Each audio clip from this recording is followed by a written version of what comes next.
हर दिन एक भिखारी दरवाजे के पास आकर भीख मांगता था और घर का मालिक हमेशा घर के बाहर आते ही उसे देखकर फिर जाया करता। कई बार उसके लिए गालियां भी बकता। वो कहता, तू जिंदा ही क्यों है? पूरी जिंदगी ऐसे ही भीख मांगेगा क्या? धरती का बोझ क्यों बना बैठा है? और कभी कभी उस भिखारी को गुस्से में वह धक्का भी मार दिया करता। इतना कुछ हो जाने के बावजूद अधिकारी के मुंह से सिर्फ यही निकलता कि भगवान तुम्हारे पापों को माफ करे।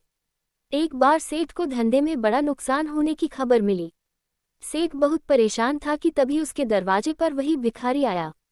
गुस्से में अपना आपा खोते हुए सेठ ने उस भिखारी को पत्थर दे मारा। पत्थर लगने के कारण भिखारी का सर फूट गया और उसके सर से खून बहने लगा। फिर भी दर्द से कराहते हुए भिखारी ने इतना ही कहा, भगवान तुम्हारे पापा को माफ करे।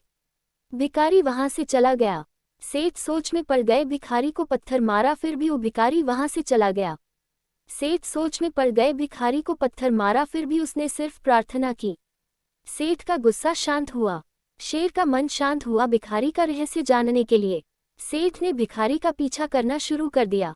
सने सिर्फ प्रार्थना की, सेठ का गुस्सा शांत हुआ, शेर का मन शांत हुआ। भिखारी का रहस्य जानने के लिए सेठ ने भिखारी का पीछा करना शुरू कर दिया।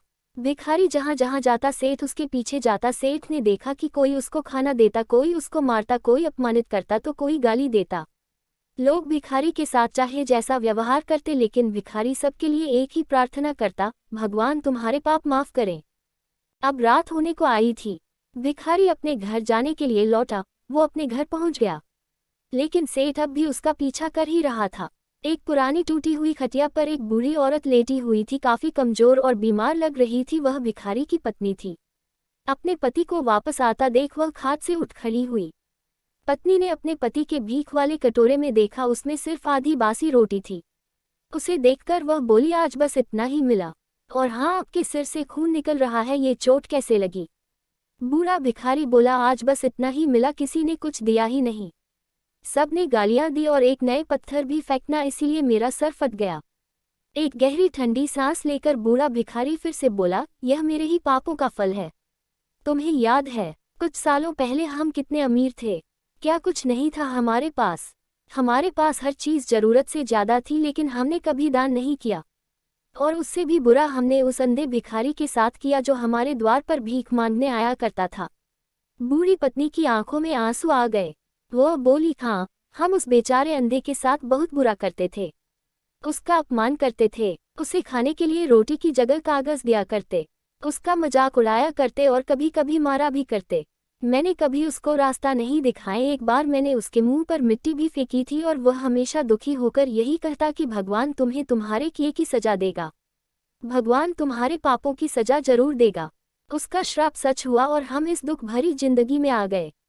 भिखारी बोला, हाँ, उसका श्राप सच हुआ, इसलिए मैं किसी को बददुआ नहीं देता। चाहे कोई मेरे साथ कैसा भी बर्ताव करे, मैं हमेशा उसके लिए प्रार्थना करता हूँ।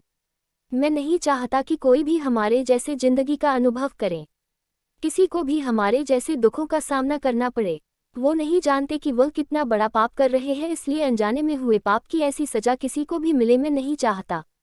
सेठ वहीं पर छुपकर यह सारी बातें सुन रहा था। अब उसे सब कुछ समझ में आ गया था। भिखारी और उसकी पत्नी ने वह आधी रोटी मिल बांट कर खाई और भगवान को धन्यवाद बोलकर सो गए। अगले दिन बड़ा भिखारी फिर से भीख मांगने गया। सेठ के घर के पास जाते हैं। सेठ ने पहले से गरम रोटी या उसके लिए निकाल कर रखी थी। उसे देते हुए सेठ विनम्रता से बोला, माफ कर दीजिए बाबा, उसे बहुत बड़ी गलती हो गई। बूढ़ा भिखारी बोला, भगवान तेरा भला करे। इतना कहकर वह आगे निकल गया।